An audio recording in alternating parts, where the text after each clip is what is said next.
Yes, so it's wonderful. This has been the easiest bout of tracking ever. It's great when they actually help and then they just lie on the road. I like that. Yeah, it's wonderful when they're quite helpful like that. I would love it when they are like this. Now, I could be potentially mistaken, but this is either Mfumo or Tinyo. It's got a broken canine, so I should probably remember that as a feature for the next little while. But lovely to be here and see you. And also, I like it that he's in a bit of a higher ground than us, like in the middle of the road. Now, apparently, Rex has also joined us in the sighting, and there's a kill just on the other side. So it could be why he's got such a full stomach. Now, I don't know what it is just yet, and we are going to go and have a look in a little while, but apparently there's only the kill, no more lions or anything else. So how kind of it was him just to wait for us there. Thank you.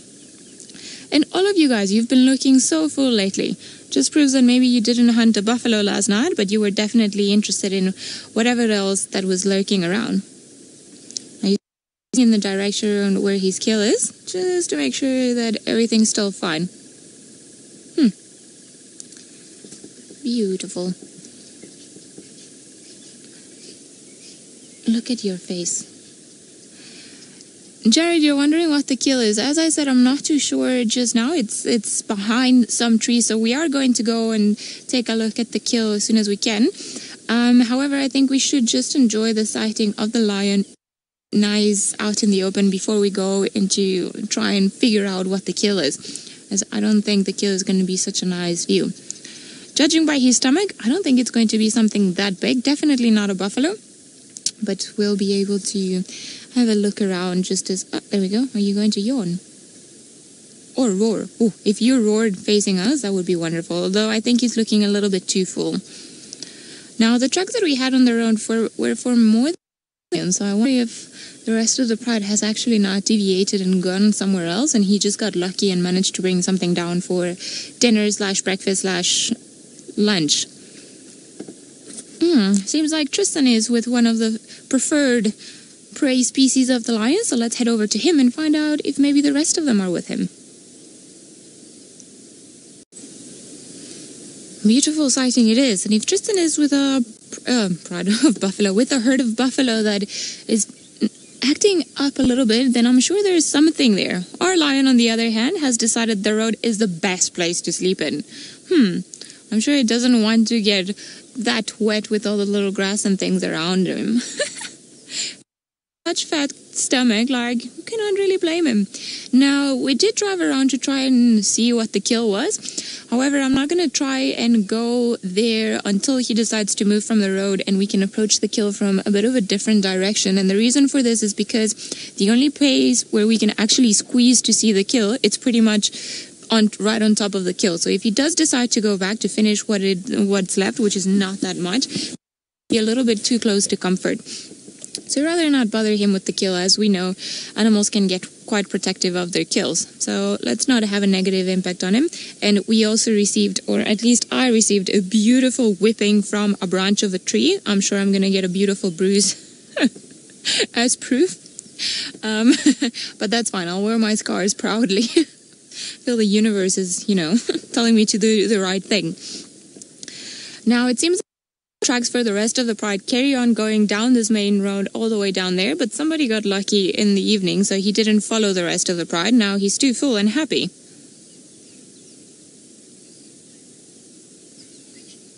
Josh, you're wondering how many cats there are in the Nkahuma pride.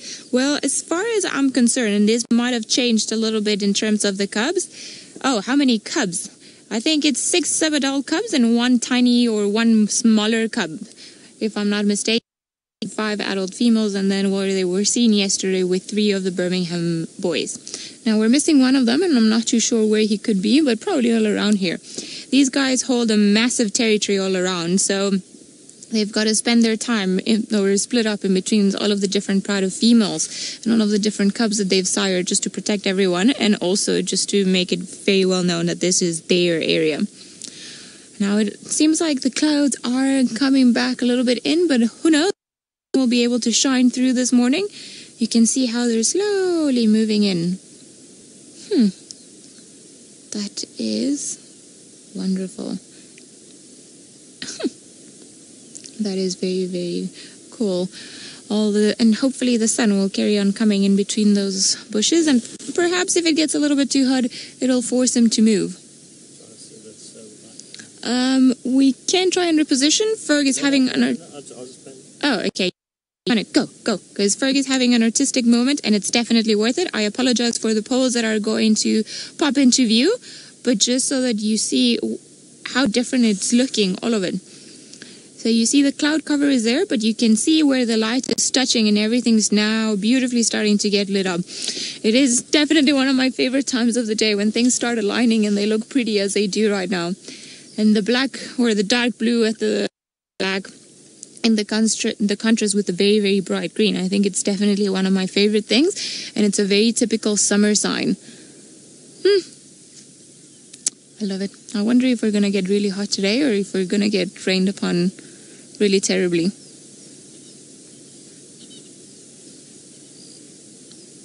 Hear all the birds in the distance, but no lions for now. Wonder if they've carried on walking. Dancing in the wind. Hey, Ferg, getting quite artsy there. And there we go. One survival of the bush, one of the skeletons of the bush that are able to stand for a very long time even after dying. Sometimes you have to wonder about the stories that the trees could tell, and how many prides of lions they've seen, and how many leopards, and how many different things have been coming in and out. I always like to think about it. And yesterday, funny enough, VM and I were having a conversation about how interesting would it be to have come here with our mother. Of course, I wouldn't like to die of malaria, but to come here about 100 years ago and just see how everything looked like back then, I reckon it would have been quite different, but very, very interesting as well. Now, going back to our beautiful lion, he is looking a bit like a soccer ball at the moment. I think he's all stomach and nothing else. It is funny. All the lions that I've seen in the last couple of days, they all seem to always have full bellies, which is wonderful. I mean, I want them to be able to sustain themselves and manage to eat and, not die of starvation. And it gives me hope that if the lions are being so successful with the different species of antelope that we have around here, that the leopards also are managing to survive, even just killing the smaller things. Especially some characters like Tingana that might need a little bit of extra food. Although you don't need extra. I think you were quite a piggy. And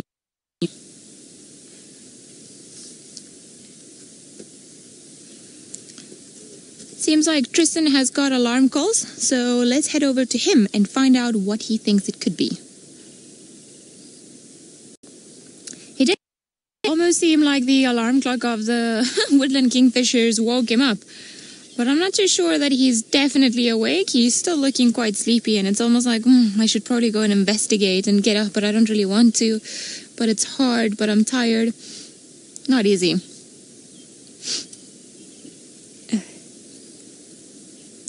Joan, you're wondering if the Birmingham males are siblings. Yes, they are siblings, and they came from an area or a farm that's called Birmingham, and hence that name that they have.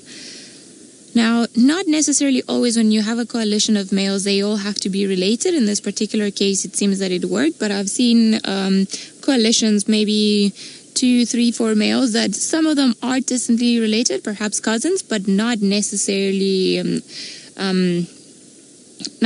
brothers.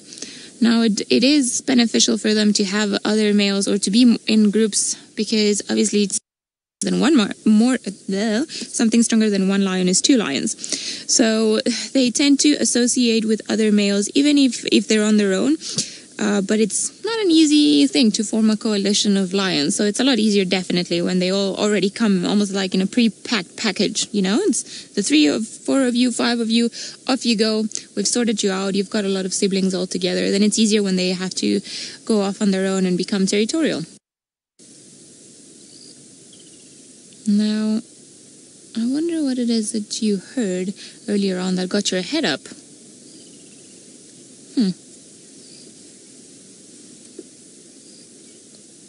Snivy, you're wondering if there is a hierarchy of dominance in a pride or in a coalition? Well, in my experience, there is. But funny enough, we were discussing this recently. There's a new study, or somebody's recently from a respected organization suggested that there is actually no Lion King. There's no hierarchy. Now, I don't think it's a set hierarchy. I think that it's quite a dynamic thing, and then it tends to change when it comes to coalitions of male lions. So you'll see that perhaps in certain regards, one of them will be a little more dominant than the others.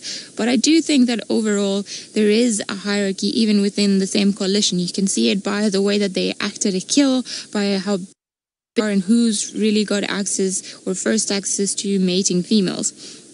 Now, in terms of prides of females, I normally find that the dominants or the most dominant ones are the older females, but also because, of a practical aspect, they are the ones that know where to go for food, that know the territory, and just in general, the oldest ones that are or have been able to establish their chain of command throughout the rest of the pride's life. I'm just going to wait for that sun to hit you on that beautiful mane, and then you're going to be like, boy. You don't want your swat your tail at me, mister. I'm giving you compliments.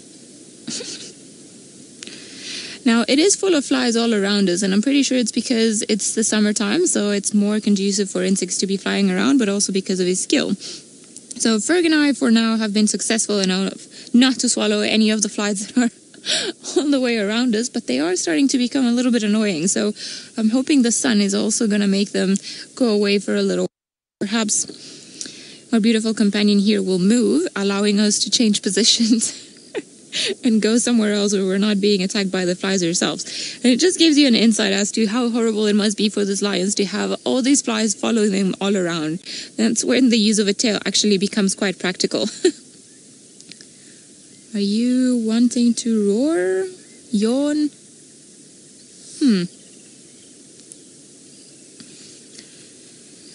Proud cat mama, why a lion is important to the environment. Well, being one of the biggest predators around, they help maintain the numbers of the prey species. Now, it sounds quite cruel, just the fact that they've got to kill other animals to eat, but somebody's got to keep in line the amount of kudu, antelope, kudu, impala, waterbug, and everything else that is around a particular area.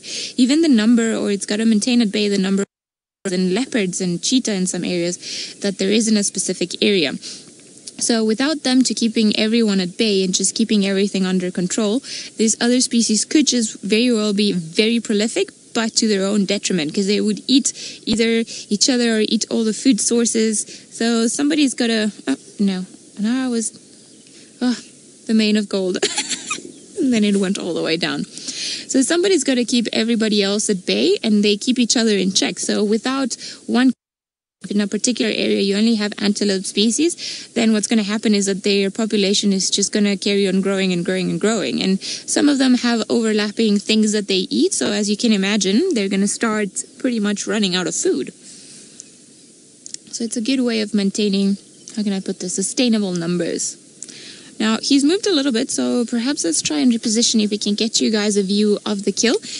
It is quite a gruesome view, so we're going to try and head. Tristan seems he's still tracking, and I know if there's anybody that will find Chidulu, it will be him. So let's go over and find out where does he think she's gone. Right, seems like Tinyo is not really set on moving or going anywhere else, and I would like to just take the opportunity that perhaps have a bit of a more... strong stomach, just to show you what the remains of the kill are, because it is quite interesting. It is, however, as well a little bit gruesome. So if you don't want to see this part, I would just suggest that you just turn away for about 5 minutes. I will probably not take longer than that to just show you everything else. Now, to our right-hand side over here, this is, and again, sorry about the pole, this is likely where this animal was killed. You can see there's a lot of commotion there, some of the fluids, and everything that's green there, it looks like the stomach of the antelope species. So a lot of very, very finely chewed grass, and of course, lots of marula. So it just goes to show how many different species of animals actually eat the marulas. Now, we were commenting on all the annoying flies. Now you can see a lot of them in there. So the cats won't normally eat the stomach contents. They might just munch on them a little bit if perhaps they're lacking certain gut bacteria that they need to replace. And a good way of getting it is through eating their prey species stomach contents. But they don't do it all the time. Now, I'm going to move again just to try and show you guys where the rest of the kill is, because although they killed the animal here, then he dragged the kill all the way here. Now, let me just turn this on.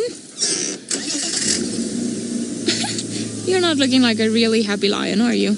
All right, let's go down here. A little bit of bundu bashing.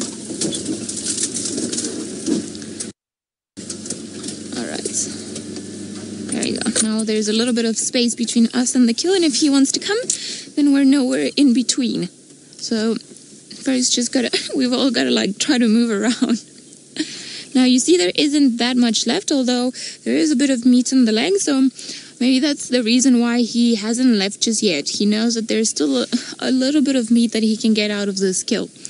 Now, judging by the colors and just the general size, my money's on kudu. I think that this animal was, but a young one, not either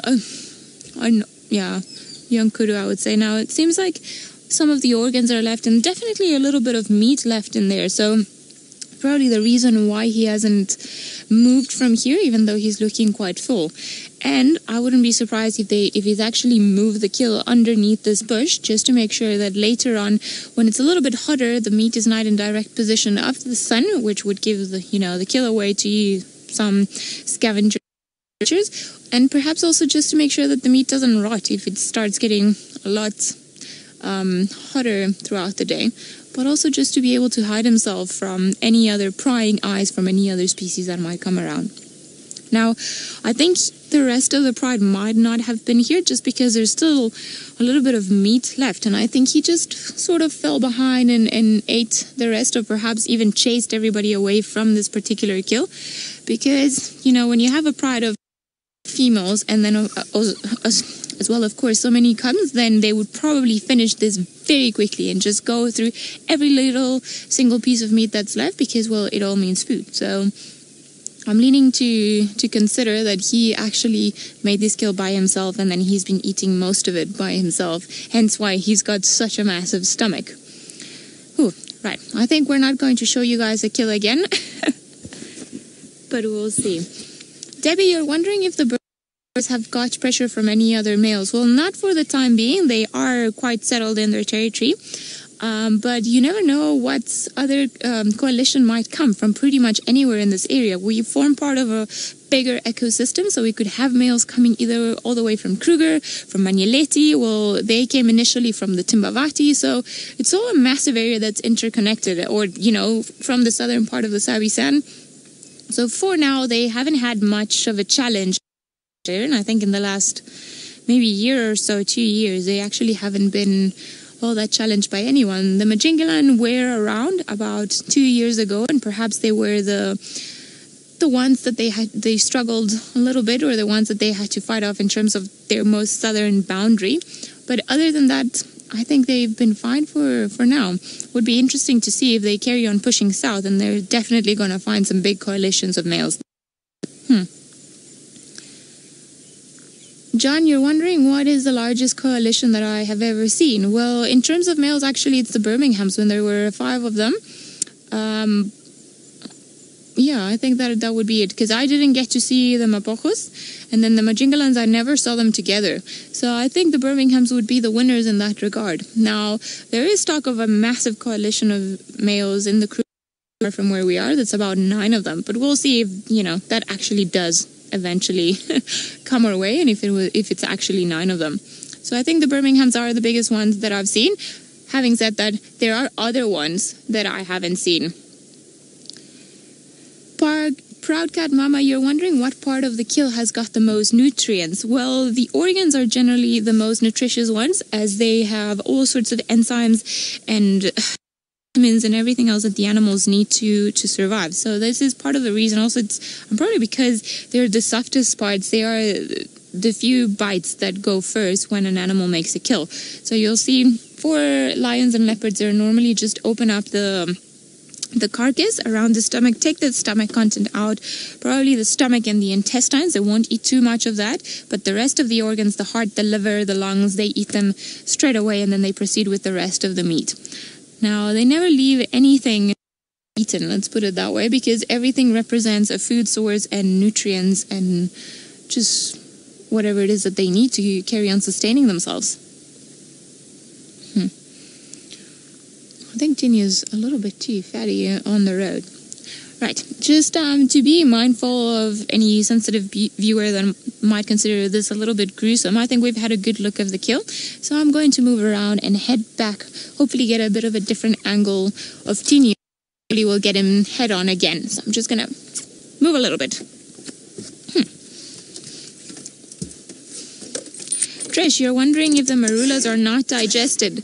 Well, they take a little while to be digested, partly because if they eat them, or most of the animals, unlike the monkeys or the baboons, for example, they will eat them with the peel, which is or with their skin, and it's very thick layer, and so it takes a while to break it down, but also they eat them whole. So in the middle of the fruit, there's actually a nut, a very, very hard nut that is not digested and pretty much comes out exactly the same way.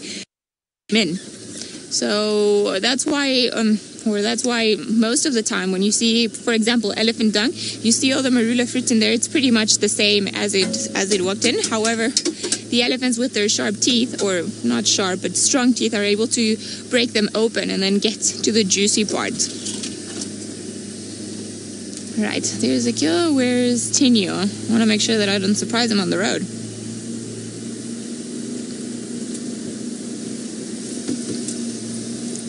Hello. Wondering if any animal eats the eyeballs. Yes, they definitely all do eat the eyeballs.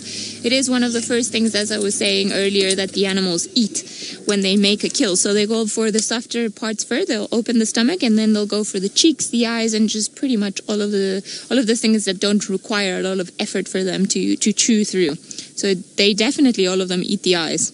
It's one of the prized meals when it comes to a kill. Now I'm making Ferg work with the angles. Trish, you're wondering if the hyenas could come and eat the leftovers? Well, they could certainly if they smelled the kill, so I think that's part of the reason why he's hitting it underneath that those bushes or that tree. Now, one single hyena against Tinyo, I don't think the hyena would have much of a chance, but many hyena, they might just be able to steal and, just come running and grab a piece and run away with it. It is well known that male lions are not that tolerant of anyone scavenging from their kill.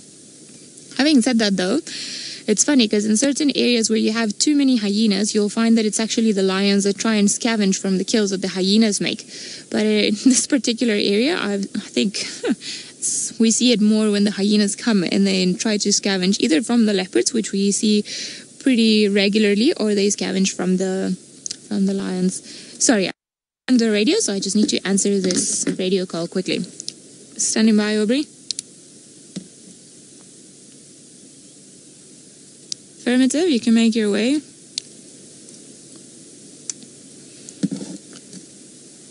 Right, sorry, of course a male lion is something that a lot of people that come on safari would like to see. So we just had to give them, directions. Now we're going to stick around with Tinyo, see if he does decide to get up and going, or you'll head back to the kill. But while we do that, Tristan, who's scouting the land. He is very, very fat indeed. Now it seems like the rest of the pride is actually not too far from here, and Rex just managed to find the rest of them. So I think what we should do is just abandon him for a little while. He will very likely head the way towards the rest of the pride, but I know we haven't seen the Nkuhumas or the females for quite a long time. So, what happened there? So I think it'll be a good idea to go and follow up on them.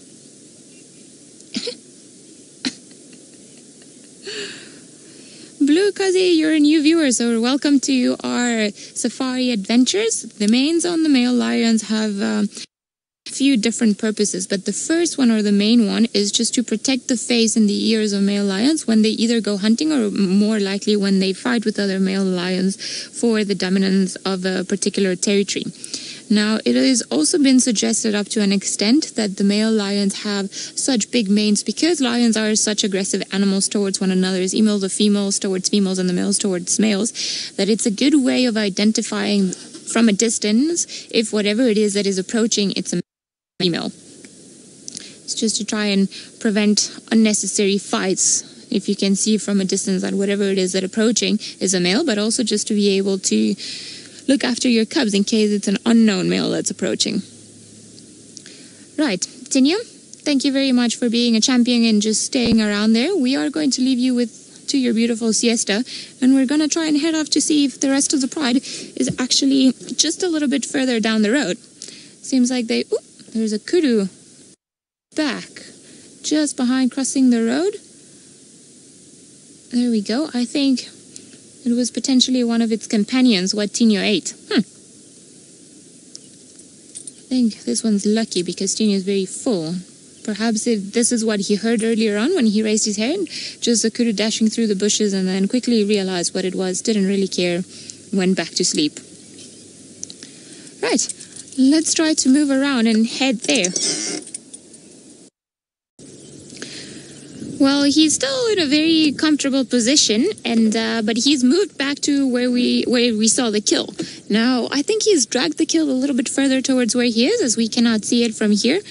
And unfortunately, because of the way he is, or where he chose to be, we're not going to be able to have a nice, clear view of him, because there's a massive termite mound around us, and a possible way for us to get a better branch-free view will get us a little bit too close to him. So I would like to at least give him a little bit of personal space so that he doesn't get angry at us. Although he seems to be very relaxed, and hopefully he'll start eating. I think, though, you're still quite full, and the rest of your pride is far away with your brother. You should have seen all the elephants that came running. I don't think that he's too bothered. And I wonder if sometimes they don't actively decide, just like, no, it's too much effort going around with all the women and the young ones, so I'm just going to let somebody else handle it for a little. I'm sure that does go through their minds every now and again. Now you've got a nice comfy spot for the day there, do you? Not going to have to worry about too much. Nice breeze, nice shade. You can just sleep it off and digest as long as it's going to take you.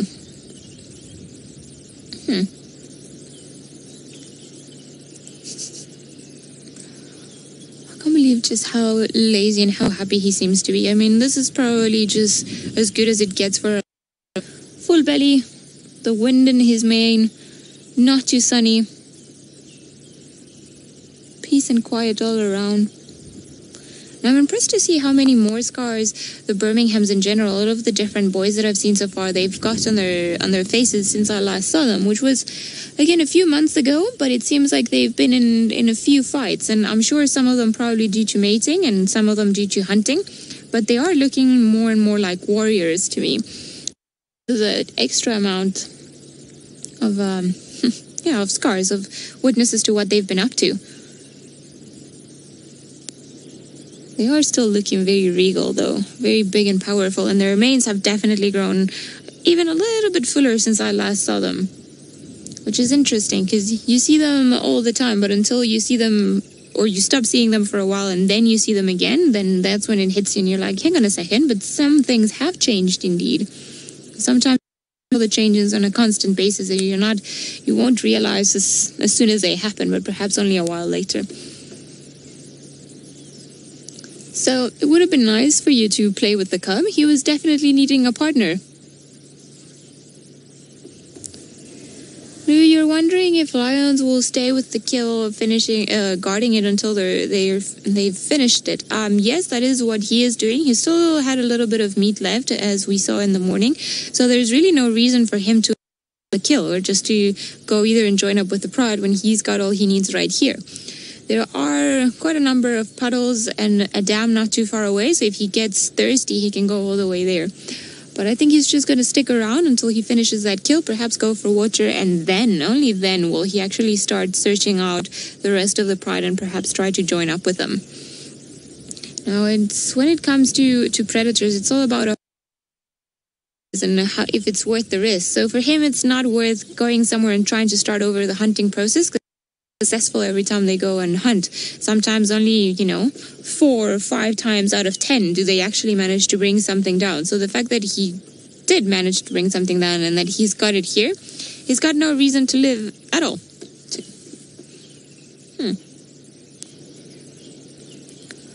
Although I would like to see you a little bit more active. It seems like you've had a proper chilled Sunday morning. If there's anyone that can relax in style, it's probably the lions, especially after they've had a very good meal and just he's up and at the top and, lying on their backs and then just moving from one side to the other. Well, like we said, he's not that far away from the rest of the pride. So if he does want to join up with them, when he decides that he's had enough, then I don't think it would take him all that long to find them, especially if he cuts through the bush, because there are more direct ways to the lions than the one us humans had to take with the car. I think the kill is just behind him. I see some white just behind his shoulder blade, and I think that's where he's dragged it. So he's sleeping on top of his kill. There we go. That does seem to be a leg. So he's dragged everything a little bit further in. So maybe there was something around here. Perhaps he spotted some vultures flying and he decided to hide it before anybody else could pick up on the fact that his kill was actually here. It is a little bit crazy how well, even for somebody that's of such a different color, hides in amongst the grass. What else can you hear?